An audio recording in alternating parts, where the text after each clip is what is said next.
আচ্ছা শাড়ি কেসটা এখন সবার সামনে বলা যাবে না, সব চা দিলে পরেই ঘুরবে।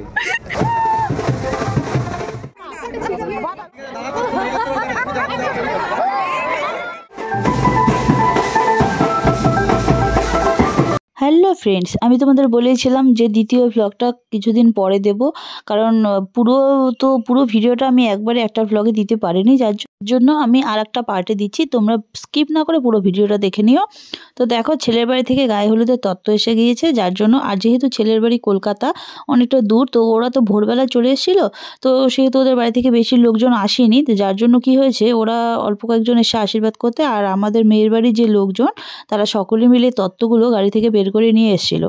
তো যার জন্যই আর কি আমাদের যারা ছিল এরা সবগুলো আমাদের দিদি বোন এইসবই আর কি।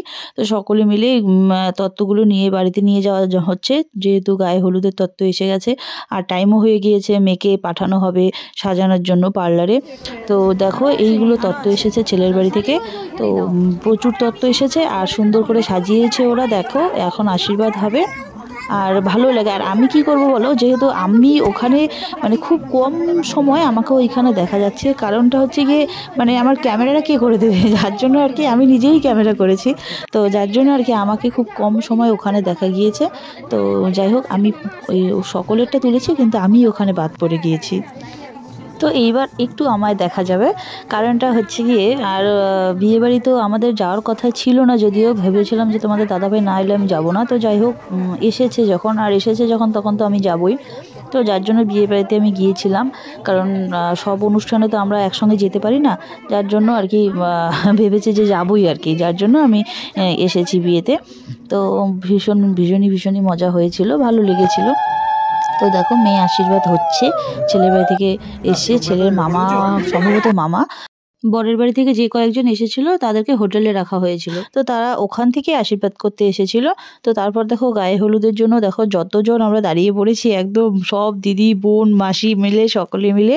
তো ভীষণ মজাও হয়েছিল। আর একমাত্র এই বিয়ে বাড়ি অনুষ্ঠানেই একমাত্র সকলের সঙ্গে সকলের মানে দেখা হয়, তো সকলে তো সবসময় দেখা হয় না, তো অনুষ্ঠান হলেই একমাত্র দেখা হয়, তার জন্য ভীষণই আনন্দ হচ্ছিল আর কি। আর যেহেতু আমি ফৌজির ওয়াইফ, সেহেতু আমরা কোনো অনুষ্ঠানেই একসঙ্গে অ্যাটেন্ড করতে পারি না। তো যাই হোক, এই অনুষ্ঠানে একসঙ্গে আমরা অ্যাটেন্ড করতে পেরেছি, আমাদের ভীষণই আনন্দ হয়েছিল আর ভীষণই মজা লেগেছিল। তো দেখো, বোনকে হলুদ মাখানো হচ্ছে। আর দেখো, এই ভিডিওটাও আমি মিস করে গেছি, কারণ আমি মানে এখানে যে আমি মানে একটু করব সেটাও আমি করতে পারিনি, কারণ আমাকে ক্যামেরাটা আমারই করতে হয়েছে, যার জন্য আমি ওইখানেও মিস করে গেছি। তো যাই হোক, নিয়মগুলো হচ্ছিল আর ক্যামেরাম্যান তো ফটো তুলছিল, যা সেই ফাঁকে আমি একটু করে ভিডিওটা জাস্ট করে নিয়েছিলাম। সব দিদিদের মামি, আর হচ্ছে এ হলো আমার প্রাণের প্রিয় কেউ না,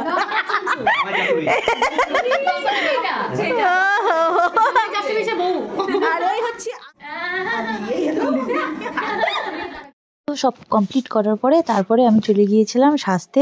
আর পার্লার থেকে একজন দিদিভাই একজন দাদাভাই এসেছিল, তো ওদের বাড়িতে তো প্রচুর লোকজন, যার জন্য ওদের বাড়ির সামনে বাড়ি ছিল, মানে ওদের প্রতিবেশী, তো ওদের বাড়িতে গিয়ে আমরা সেজেছিলাম, ওখানেই বসেছিল ওরা, তো ওখানেই আমরা সেজেছি। আর এই দাদাভাইটা দেখো সুন্দর হেয়ার স্টাইল করে দিয়েছে আমার। তো দেখো, দিদিভাইটাও আমাকে সুন্দর করে মেকআপটা করে দিয়েছে। তো আমি প্রথমে ভেবেছিলাম যে আমি একা একা সাজতে পারি না, তো যাই হোক, পরে আমাকে সাজিয়ে দিয়েছে ওখান থেকে, আমার ভালো লেগেছিল। আর এইভাবে প্রথমবার আমি সেজেছি, তো আমার ভীষণই ভালো লাগছিল। তো তোমাদের কেমন লেগেছে কমেন্ট করে জানিও।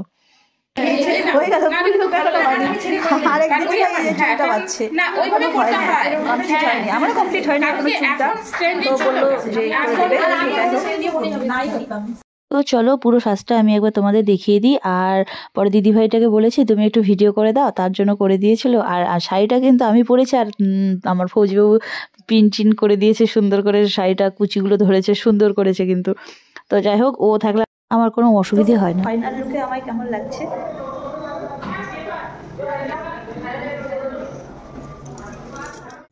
সকলে সেজেগুজে নিয়ে আমরা বেরিয়ে পড়েছি, কোথায় যাবো? ভবনে।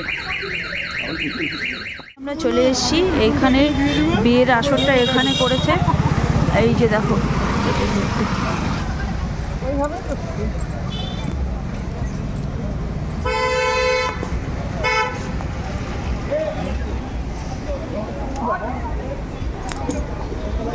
চলো, তোমাদের আমি প্যান্ডেলটা একটু দেখিয়ে দিই।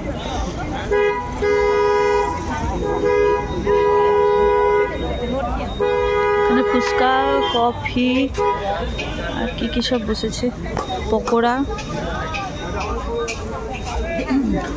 আর বিয়ের মঞ্চটা সুন্দর হয়েছে।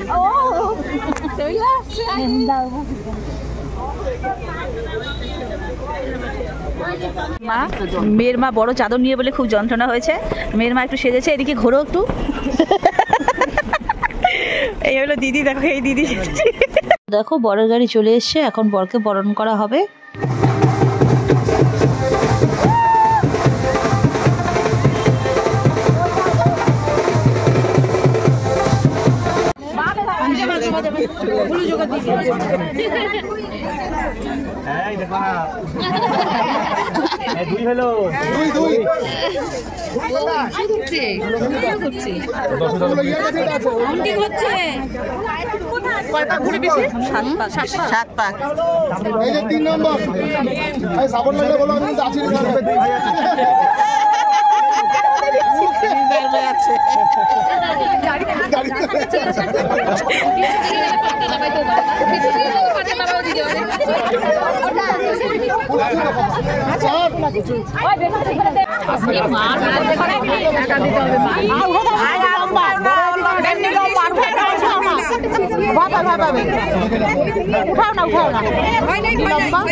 আস্তে আস্তে পানের পাতা ছড়া, এই হাতটা ছাড়, এই হাতটা দুই হাত দিয়ে পান ছড়া, এভাবে দুই চাপা পানের পাতাটা ছড়া।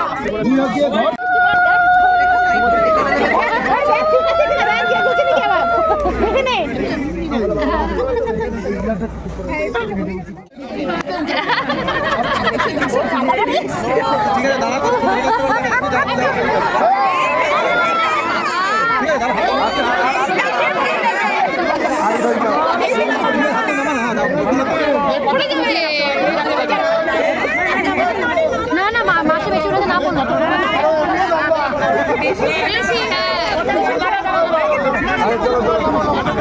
পারেনি পারেনি, বর হেরে গেছে, পারেনি।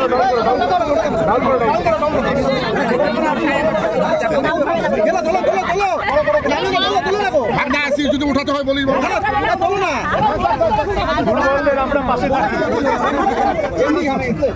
হয়ে গেছে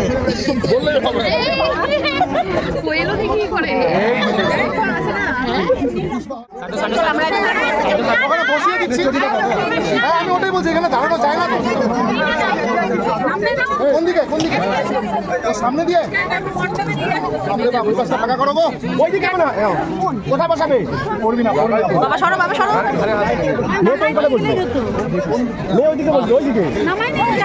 না না, নামানো যায় না।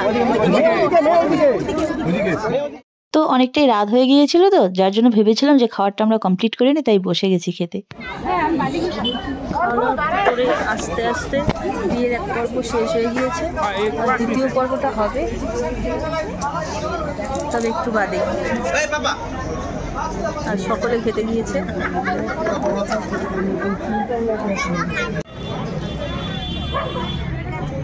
হ্যাঁ, কেস আছে। শাড়ি কেসটা এখন সবার সামনে বলা যাবে না, সবার সামনে বলা যাবে না, ঠিক। সেই কেসটা হচ্ছে তাকেও দেখাতে হবে ব্লগের মধ্যে। তারপরে কাণ্ডটা কি সেটাও আমি বলবো। এখন খালি সেটার চিহ্ন এখনো নিশ্চিহ্ন হয় নাই, সুতা এখনো বার হওয়া। এটা এক কাপ চা দিলে পরেই ঘুরবে। কেন কিভাবে আমাকে ব্ল্যাকমেল করছে? আমি তো জানতাম না, ভেবেছিলাম বাসি বিয়ে পরদিন হবে, কিন্তু না, গিয়ে দেখি বাসি বিয়ে ওদের ওই দিনই। যার জন্য দেখো দ্বিতীয় পর্বে বিয়ের জন্য ওরা বসে গিয়েছে। আমরা লেট করবো না, কারণ আমাদের পরদিন আমরা বেরিয়ে চলে আসবে। যার জন্য আমরা লেট করলাম না, আমরা বেরিয়ে পড়লাম। প্রচণ্ড ঠান্ডা পড়েছে, আর এখন এত রাতে আর থাকবো না, চলে যাই। চলে যাই, গিয়ে একটু রেস্ট করে কালকে আবার বেরিয়ে যেতে হবে, তো যার জন্য বেরিয়ে চলে যাই। না না, সাজার সময় তো কি সুন্দর সাজছি, মজা লাগছে। টাকাগুলো তো সুন্দর সুন্দর গেছে, আর এখন খোলার সময় কেমন মজা লাগে। এটা কি হয়েছে, মানে যেন মৌমাছির বাসা। এটা মৌমাছির বাসা, এটা চুল আর কিছু। চলো, 10টা বাজে গেল।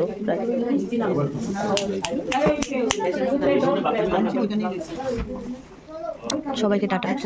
সকালবেলা বাড়ি আসার জন্য বেরিয়ে পড়েছি, তাই সকলের সঙ্গে একটু মিট করে নিলাম।